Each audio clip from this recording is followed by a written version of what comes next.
4, 3, 2, 1. That's how we premiere here at the house. We call it 3, 2, 1. That's funny. Let's talk about your week of stillness. Yeah. That was interesting so far. I still feel like I'm in the process of it, even though technically it's over. So about 2 weeks ago, maybe 2.5 weeks ago, in meditation, my higher self came forward and was instructing me to practice a week of stillness. So I kind of went through my schedule and marked things off where I could and allotted some time for myself and sat down in a meditation and just kind of thought about, how do I want to sit in stillness? What does that even mean to me? Because so much of my connection to my inner essence is grounded in communication. Stillness is something that's still really new. And it's almost like, you know how right now you're going through the process of like calming your heart, calming your nervous system, and just being in more of a light frequency, not surrounded by so much distraction. Yeah. This is like another layer of that, it feels. So just like finding places of stillness at times can make you feel a little uncomfortable, right? Where that excitement and that feeling of anxiousness, that feels fun and like on the edge. Mm-hmm. Well, it's the same thing kind of for me. Communication and contact with my guides is always present, especially when I go into that space of stillness. Yeah. And so my initial reaction is just to communicate, and not communicating is a little uncomfortable for me, right? Yeah. So I kind of had to train myself into stillness. And I will say the first day, I focused on just clarifying my desire. So I had set some structure in place that the way these days were going to work out is 20 to 30 minutes every day before I go into stillness. I'm going to focus on my desire, clarifying it, and the whole reason this had come forward is because I've changed so much. So what's your desire now? So fast. Mm-hmm. And when you're working with clients every single day, 11 to 4, there's not a lot of space for you to do that deep inner work the way that I was being guided to. So I went through the process that first day of reconnecting to my desires, and I felt so excited. I went into stillness and I could see my heart chakra swirling with sacred geometry. And then the crows, I was outside in the hammock, and then the crows started to caw, and I could feel their caw in my heart like a pulse. And I could feel almost like waves of opening every time the caw had come in. And it was like in the stillness, I was being shown how much more I can see. Does that make sense? Yeah. It's like I was shown how much more clear I am when I let myself get into that space without communication, without an expectation. And so I documented the process, so I don't want to give away too much because I think that I may actually put something together for the channel with this. We're just going to see how it kind of pans out. Well, what's cool, what you got in that moment with the crows were that they help you release body trauma. And if you hear them, you feel where you feel it in your body. Yeah. And I started practicing that. You can really feel it. You can feel it. For me, I think it was in my solar plexus. Yeah, that's what you said. So the cool thing with the animals, and I guess since we're doing coffee talk, I'll just touch on that too. The guides are talking to me about how ecology plays a role in energetics and manifesting and materializing the new earth. And so I got really excited, and I'm like, okay, cool. So what about this animal? What about this animal? What about this animal? And they're telling me, these animals are amplifiers of energy, and these animals are grounding, and these animals are bringing in joy. These animals are grid workers. Or transmuters. Yeah, they're and transducers even, because they would pull in the energy and transmute it and then shift it to something else and someone else. And it was really cool. So it was really cool. Like we go for our walks and I'd see the squirrel and they're like, telling me that the squirrel is moving energy around the grid and helping ground in the new earth energy. No wonder they're so excited. Yeah. And but to think that they're grid workers and in their movement, they are transferring energy. What did they say the birds were? I don't remember in this moment. Well, but like we were driving and I saw all these birds were on the power lines. Oh, yeah. So it's like, okay, wow, that's really cool. So that's They why they're there. transmute. They're transmuting the energy. Exactly. And I think maybe different species of birds do different things. Well, and that's what they said. Just like there's different levels of grid workers, like some grid workers are implanting energy, and then there are other grid workers that are harmonizing energies. There are grid workers that are calling energies together at certain points and nodes within the planet, and these are people and animals. So I think that's what I got last week was when I'm out showing homes in real estate, actually, and we're going for our walks, we're physically walking that new energy into the grid with every step that we take. It's like, wow. Yeah. And once I acknowledged that, and then I started focusing on, okay, I'm, as a practice to help pull me out of the matrix, I made a decision. My paycheck, I get a light worker paycheck. It's not coming from, home sales or whatever. And once I decided that, oh my God, my clients exploded and I'm literally racing all over the map. Cedar Park, Leander, South Austin, North Austin. Is like, holy shit balls. But the money was way better too. Right. So it's perfect. You got your light worker paycheck and you're out there doing your grid work. I did. But there's something so satisfying. It's like every client that came to me, we totally meshed. It was just so perfect. No hiccups, nothing. It was exactly where I'm supposed to be. This one may not have signed. This one may have signed, but it was all perfect. See, in the scheme of things. Yeah, and what you're talking about right now just brings me back to what I was saying this morning when we were talking right before we started recording, and I'm saying, like goals, they're of the ego. Oh, yeah. Say that again. Talk about that when you were painting your desires. Well, so one of the things I realized in the process of going through this stillness for the last week was that I had set up structure in how to do this because that gives me the ability to move in my masculine action and actually move forward with something when it's spiritual, airy-fairy stuff. It gives me a practice to move forward with. So I kind of set it up in time frames for myself, and I decided also in that moment, though, that I would have a topic for each day. I should know myself better by now. I'm a basker. So even when I have the best of intentions in this masculine energy of production, I'm still a basker. And when I put the first day's intention together and sat in stillness, because I was just focusing on my desire, it felt so beautiful. But when I started diving into topics, I found myself getting really distracted. I found myself pulling away from the purity of the desire and getting into details that maybe were oriented in more third dimensional, fourth dimensional living.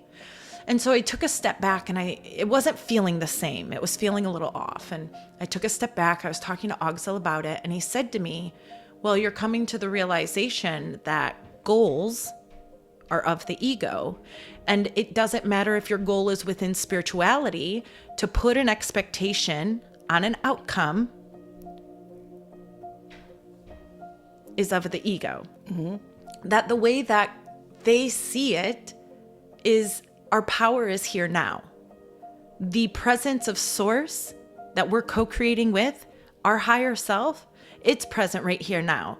It's not there 2 weeks from now, down the road just a little bit, when you reach this milestone, when you get to this hill, when you reach this opening, when you have this contact. And when you place these third dimensional expectations on your outcome, you pull yourself away from the highest manifestation.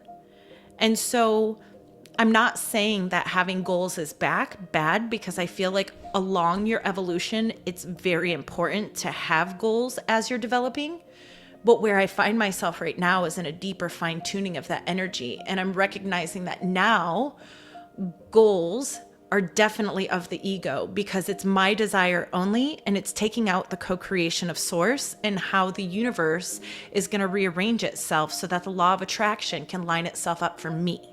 And when I don't focus on that, I don't manifest what I want.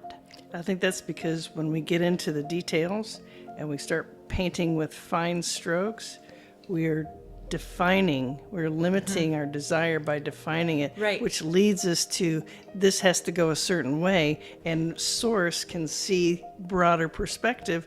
So our desire gets diminished, when in reality, if you take that desire and ride the feeling and just expand by inspiration with new visual, and then just ride it until you don't feel it anymore. Once the feeling stops, that's it. Yeah. Let it go. Yeah. That means That's that cool. you've handed your desire over to the universe. Exactly. And they have grabbed put it in their basket. You are free to go shop again. What's funny is I did that this morning. I usually have sort of a routine of how I visualize things. And today I really just pulled back and got more into the simplicity of what's really important.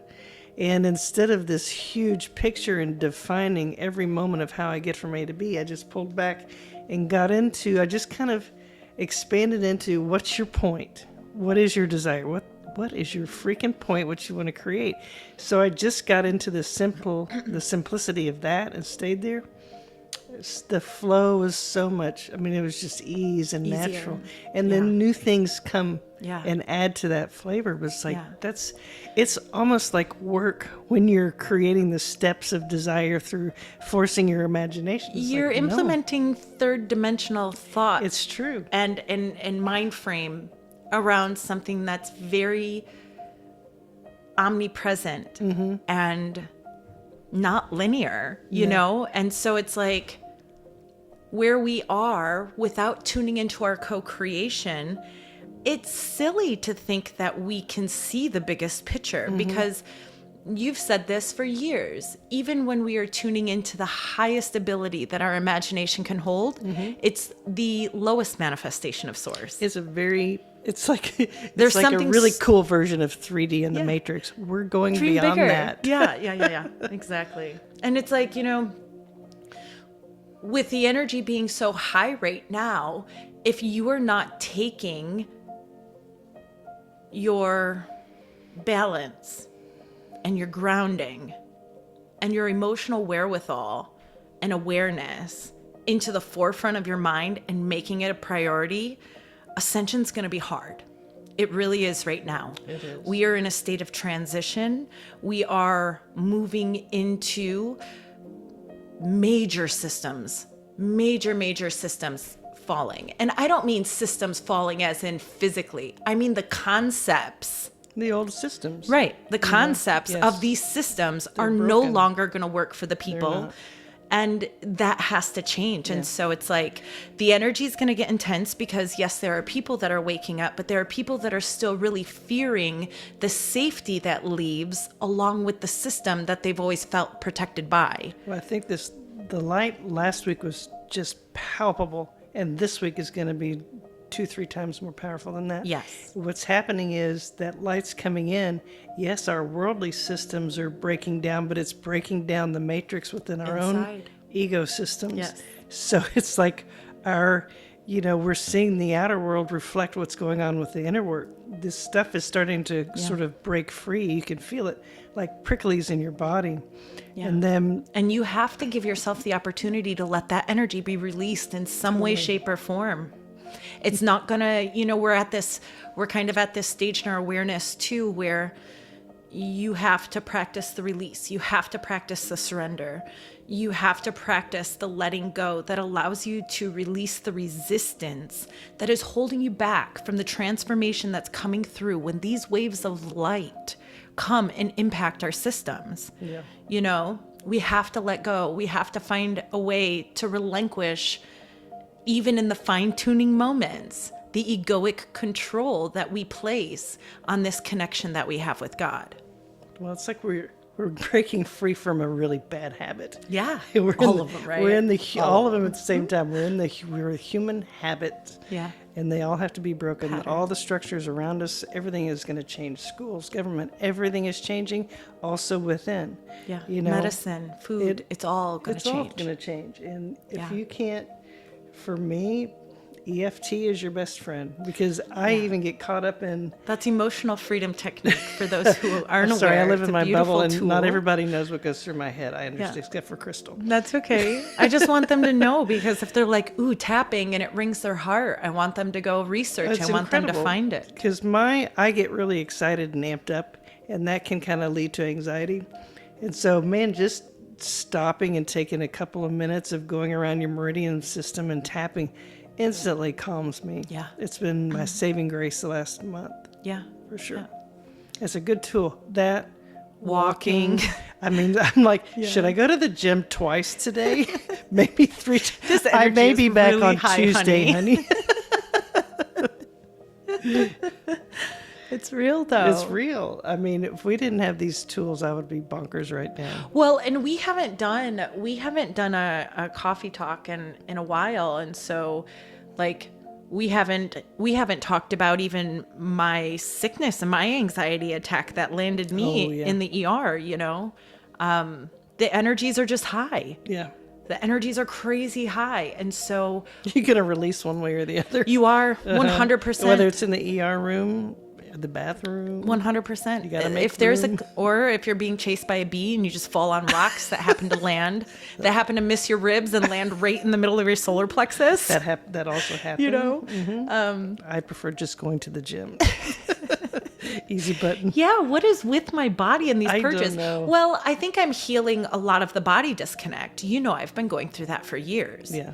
So going through the body healing and learning how to listen and honor my body has been such a dramatic shift that I know without a shadow of a doubt, a lot of those purges were my higher self asking my body to release so that my emotional wherewithal didn't have to go through whatever was going to show up. Like we have two polarities. We have the divine feminine and we have the divine masculine. And not only do you receive beautiful energies through both, you release beautiful energies through both. And so for me, it's become very aware lately that I release a lot of energy through my body because for some reason on this path, I have to be emotionally stable. I have to find my balance. I have to be able to keep myself in a state of being able to go through my own personal ascension and help others. Well, you think about it even logically, you're used to playing in the ethers. All the time. That's where your energy has always been. Yeah. And now you're learning to bring the ethers into your body. Yeah. Well, your body is not used to the ethers. No, my body is not even used to attention. It's used to the wrong kind of attention. Well, you know what I mean. It's different. I could not eat for 10, 12 hours and I wouldn't feel hungry. Yeah. Remember when I would tell you that? I never felt hunger, ever. Doesn't mean I didn't eat, because of course I ate, but I didn't feel. You weren't in touch with your body. No, I wasn't at all. I didn't feel the And now sensation of hunger. hungry all the time. And I will used get as a mad tool to too. ground, It's like too. my body will need food so harshly in that moment that I start to feel emotion arising, and I'm like, okay, I have to go eat something. Everything is reversed for me. So for me, I'm learning to relax and calm and open up to the ethers. Yeah. And that comes across as anxiety. So I really have to tone it down. I have to be my own mother. Yeah, you do, right? I Reparent. do. I'm Reparent. reparenting myself.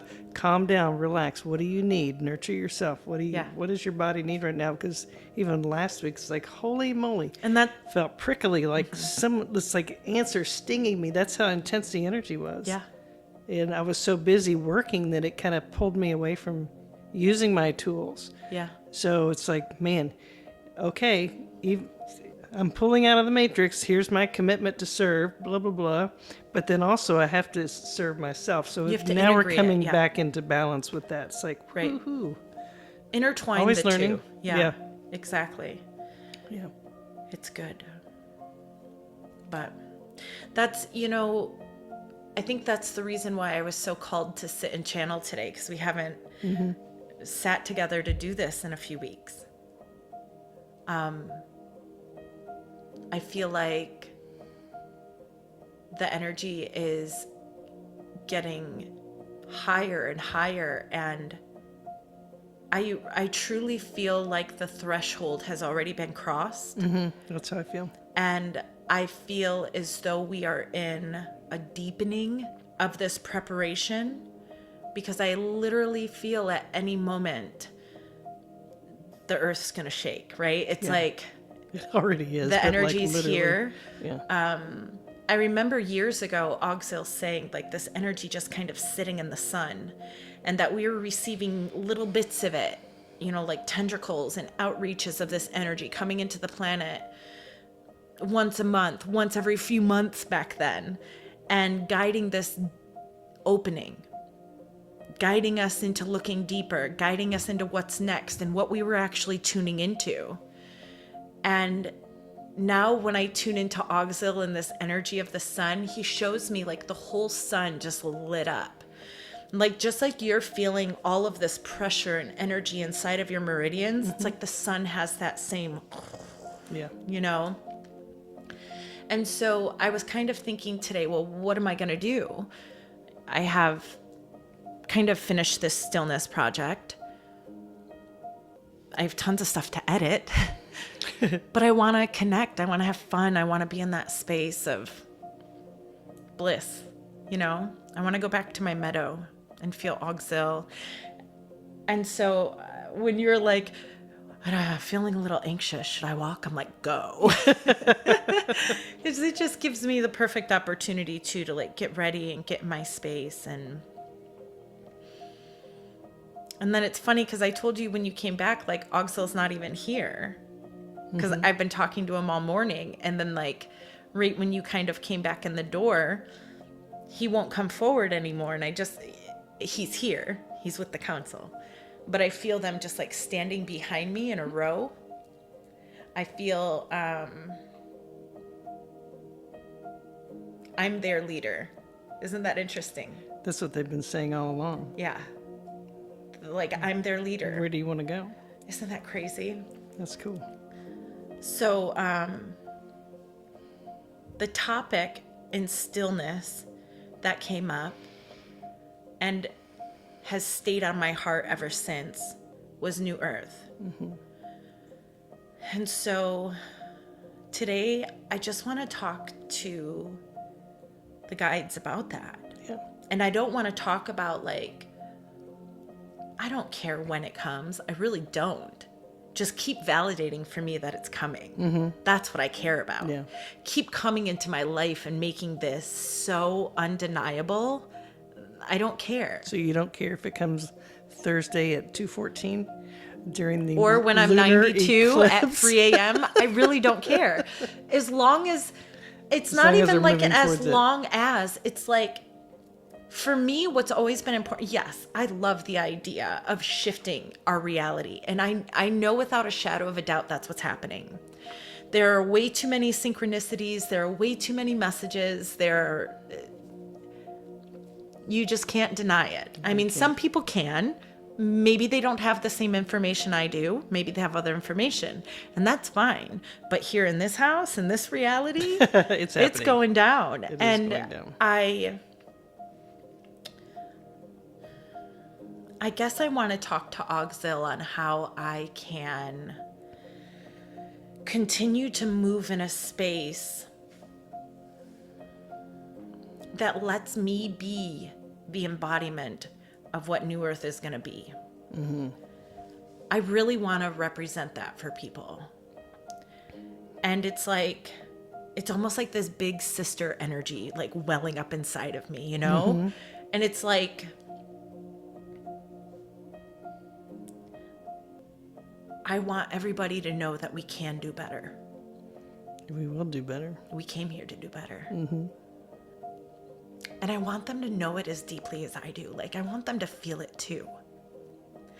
And that's, I think, the biggest shift too, honey, in like my session work. It's like I was struggling for a long time with session work because I felt like I wasn't receiving what I needed in that space, which is that divine connection. There was a time when I was floating in this high space of channel and then diving so deep into these third dimensional concepts and topics and realities with clients and other people that it was hard for me to, in my time away from them, pull out of that. I'm spending 6 to 8 hours a day in that energy. I think that's why the guides were telling you, don't sink yourself to their level. Well, you be the master of the frequency. Yeah, like, and it's not sinking to anybody's level because everybody is where they are. I do understand what you're saying, though. How about? I don't have to filter myself that's for somebody exactly else to hear me. Right. I learned how to let myself be the vessel. That's right. Yeah. Right. Get out of the way. way. I learned how to let myself be the messenger. And if you say something that's really big and over the top, it's okay. Yeah. They'll lean There's a into couple that. of times I've been like, I'm not going to break that down for you. I'm sorry. You know? That's good, though. But they get it. They understand. And they'll understand it later grow, on, too. Right. Because we grow into it. Right. And there are some messages that if you do dilute it with commonality, context of language, it takes the vibration right out of it. Yeah. You know what I mean? I can't tell you how many, when I was young and new to all this stuff, how many times they would never dumb anything down to me. They'd be like, hey, sir, when do you think I'm going to learn how to channel? Well, I don't know. Why don't you just start channeling? Oh, yeah. So, but they would say She's not things. Shut up, Michael. So they would say things like, you've got to master the 4 elements. And then there's these, it's like a pinwheel, wheels within wheels. I'm like, what in the shucks are you talking about, sir? And then 20 years later, something would come to me. It's like, literally 25 years later. Are you kidding me? That's what he meant by that. Now it's so simple and dumb. It's like, I get it. But back then, it's like, but it kept you going, keeps me going, and it was something to reach for. Yeah. And I did all the research, I am not finding this on the internet. Were you Googling pinwheels? I was. Pinwheel. What is a pinwheel inside of a pinwheel? Wheels within wheels, sir. Spiritual meaning of pinwheel inside of pinwheel. Is that the chakra system? What is the meaning of a pinwheel totem? We only laugh because it's true. Oh gosh, good. Growing up in spirituality.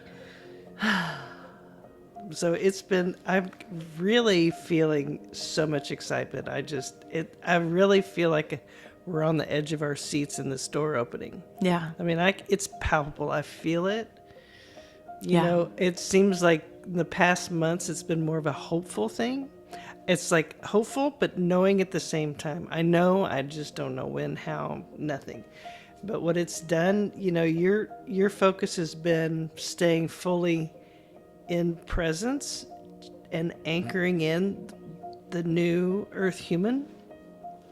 And mine has been more into getting out of my human idea of the best version of 3D and really moving into playing with what New Earth is going to look like. They had been preaching this for months. Mm-hmm. Okay, I hear it now. Yeah. I'm doing it. Yeah. Has been fun. I like having my hands in the clay of life. Yeah. Yeah. So I can't wait to see what happens next.